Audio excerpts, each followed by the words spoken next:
Hi guys, this is Stella Kimani, clinical nutritionist. I hope you're all doing well and staying safe, staying nourished, and staying healthy. This is a follow-up recording regarding nutrition, the immune system, and COVID-19. Okay, so how we can all stay healthy and work on our immune system so that in case we do get COVID-19, we do have a fighting chance. And also how we can boost our immune system or use nutrients to make sure that our immune system is working as it should. So just a quick recap on what we had talked about in the previous recording. The immune system is the body's fighting system, okay? It's the one that fights disease. So in case we come into contact with any disease causing pathogen like virus, bacteria, all of that, the immune system, when it's working optimally or as it should, normally it's able to stop that microorganism or pathogen from causing any kind of infection. But if it's not working as it ought to be, that is how we get exposed, or how the exposure to those disease causing pathogens then do manifest into disease. And we talked about some key nutrients that normally help or support the immune system in working as it should. In case you don't remember what micro and macronutrients are, please go to the Stella Afia YouTube channel or our website, that's stellaafia.com, or our YouTube channel is Stella Afia, that's STELLAR, and Afia for Health, AFYA. So the micronutrients that support immune function are zinc, selenium, iron, and copper. Those are minerals, okay? And then we have vitamins, which are vitamin A, vitamin C, vitamin E, vitamin B6, and folic acid, okay? All those help the immune system to work as it's supposed to. So in the previous recording, we discussed zinc and how it supports the immune system, and the kinds of foods where you can find zinc. All right, so that you include them in the diet. So in this recording, we are going to discuss a mineral by the name selenium. In case you're coming across that name for the first time, selenium is an essential mineral, okay? Anything in nutrition that is termed as essential means that it's not produced in the body, therefore, or it's not produced in sufficient quantities. And what that means is that we then must take it in the diet, all right? So, selenium is a key mineral in the body, and its functions include reproduction, fighting infection. Most of us might know selenium is an antioxidant because it helps to lower oxidative stress in the body, and this reduces inflammation, all right, and also enhances immunity. So the only key issue with selenium is its amount in food is highly dependent on the amount of selenium in the soil where the food was grown. And that, sometimes we usually end up in a position where we are taking the source of a certain nutrient, but we are eating malnourished food. I don't know if you've ever come across the word malnourished food. You could be eating the right thing, but where it was grown or the farming practices that the farmer engaged in had already depleted the soil most of its natural nutrients, okay? And that, the result of the entire farming process where the farmers have depleted the mineral content of the soil, and they're using all these harsh chemicals and stuff like that, that depletes the level of nutrients in the soil. So the food that is grown from such soil then ends up being what we would call malnourished food. Okay, so such food will not give us sufficient amounts of micronutrients. So we'll discuss farmers on a different recording, but let's continue with selenium. So as I've pointed out, the amount of selenium in different foods is dependent on the amount of selenium in the soil where it was grown.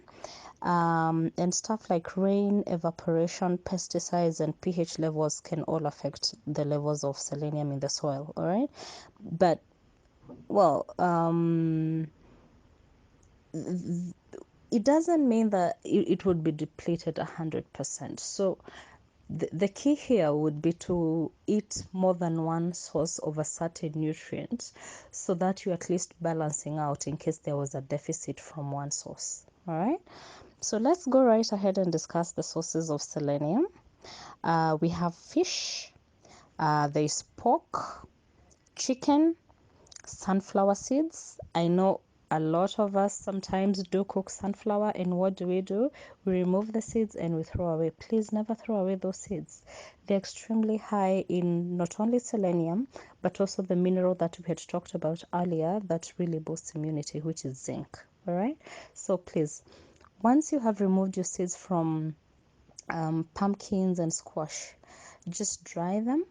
All right, and after you have dried them, you can roast them the way we normally roast peanuts or any other types of nuts. um, just a quick recap. Sources of selenium: there's fish, there's pork, there's chicken, there's sunflower seeds, there's mushrooms, all right? And then we have spinach. Spinach is also a very good source of folic acid and vitamin C, which are also very good at boosting immune or supporting immune function. All right, so spinach is very good for you, but please remember not to mix spinach with other green vegetables because spinach have something called oxalates. OXALATES, oxalates.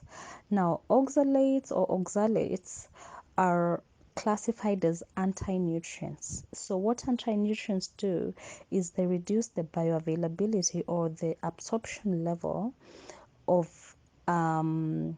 key nutrients in other foods that they're mixed with. So if, for instance, Kenyans I know mostly are used to mixing spinach with all sorts of green vegetables. All right. Now, if you do that, the oxalates in spinach are very likely to bind the iron in the rest of the vegetables. That's why most of the time a nutritionist will tell you, please do not mix your spinach with other green vegetables. Okay. The indigenous ones do not have that kind of issue, but for spinach, it tends to have that problem with the oxalates, and they do bind, especially iron, in other vegetables. The other key source of selenium is oatmeal. So if you're able to take oatmeal for breakfast, that would be great. Or mix it up in, some people bake with it, or however you're going to use it. Oatmeal is a good source of selenium. And then we have milk and yogurt. We have lentils, cashew nuts, bananas. Bananas are abundant in this country, so we should not even have an excuse of not taking a good source of selenium because bananas have it. And then we have Brazil nuts. Those might not be very easy for us to get. Eggs. As I said yesterday when we were discussing zinc, eggs are usually demonized in many aspects, but as we discussed yesterday, most of those myths about eggs, cholesterol, blah blah blah, those have been debunked by latest research. So of course, make sure you moderate the amount of eggs you're eating. You cannot take 3, 4, 5 eggs per day. You can take an egg per day, or every other day. If you have allergy, of course, you need to then go for a different source of selenium. But eggs are not only a good source of selenium, but a good source of zinc, as we discussed earlier. Then we have brown rice. If you can take brown rice, brown rice is a good source of very many nutrients. And the same nutrients are not found in white rice because most of those nutrients are on the husk that is normally removed from brown rice that's normally removed from rice during processing. So the type of rice that you will find more selenium in is the brown rice, not the white variety. Okay, and then we have Hume.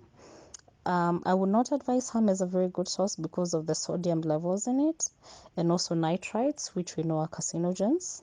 But you can try all the other sources I have mentioned. And the last one would be cottage cheese, all right, or any enriched foods.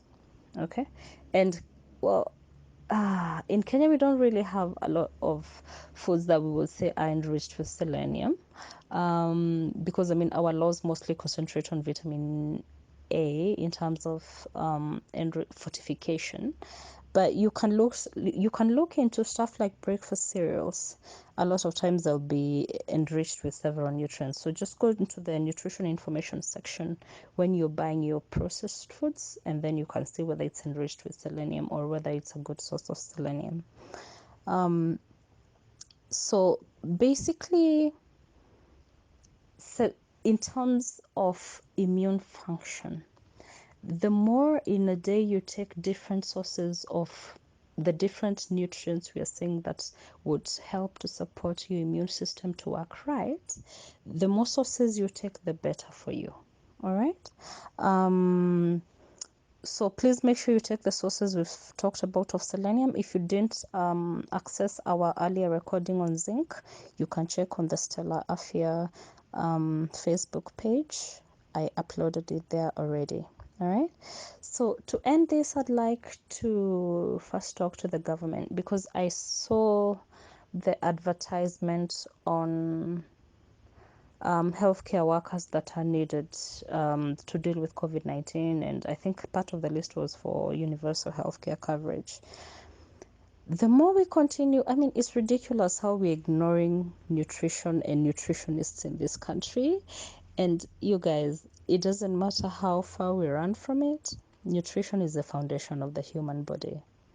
Okay, so we can run away from it, but our bodies are the only home we are stuck with, and we either take care of it or it is just going to collapse and fall apart. So to the government of Kenya, we must focus on nutrition and employing nutritionists so that we can help Kenyans learn the basics of the human body and the basics of health. And that is nutrition. Okay, nutrition is preventive, promotive, and curative, and that's why it's very crucial. So the more we ignore nutrition in this and nutritionists in this COVID-19 management, it's like you're applying a fresh coat of paint in a house that's falling apart. Yeah, it's still gonna fall apart. You cannot ignore nutrition in healthcare, all right?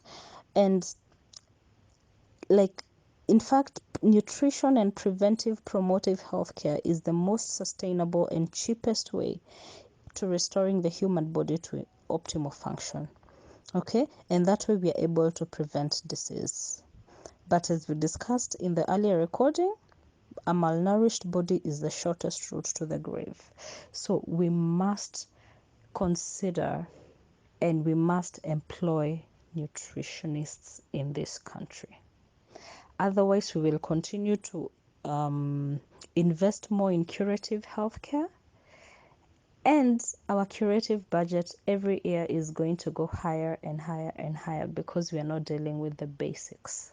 And the basics of health, as I have said again, is nutrition. All right? Now, remember one thing. You need to put your body at ease, otherwise it will be diseased. All right? EASE, if you're putting your body at ease with nutrients, your mental health, staying positive, that is where a human body's equilibrium is. Being nourished, being mentally stable, being spiritually stable. Such a body does not even have the what like an environment that disease would really flourish in. Okay, but if you're not at ease, of course you will get diseased. DISE Yeah, you will get a disease. All right. And if you're still malnourished, your disease will make you diseased, right? As in, you'll be dead. So you're either at ease, diseased, as in sick, or deceased, as in dead. All right? I'm not scaring us. I just want us to go back to the basics, and our basics are nutrition. Okay? Hippocrates, so many years ago, said that the doctor of the future will use nutrition and nutrients and not drugs on the human body. He was not crazy. He knew the basics of the human body. And it is not the farmer, PHARMA, it is the farmer, FARMER, mkulima yani. Yes. So let's go back to our basics. Okay, I will leave that recording here so that it's not too long. Stay safe, stay nourished, stay healthy. Make sure you stay positive. Please work on your mental health. I have seen a lot of an increase in cases of depression, anxiety, and I do understand we're living in uncertain times. Sometimes when you prefer predictability, when you're in such a situation where we are not sure what tomorrow holds, yeah, then people do tend to have a lot of mental issues. But hope is what keeps us alive, and as long as your mental health is stable, you can go through any kind of condition and you will bounce back out of it like nothing ever happened. Okay, so I will leave that for now. This is Stella Kimani, Executive Director of Stella Afya. Check all our social media pages in Facebook, on Twitter. Twitter, that is Nutritionist KE. YouTube is Stella Afya, STELLAR, Afya for Health, AFYA. All right, bye for now.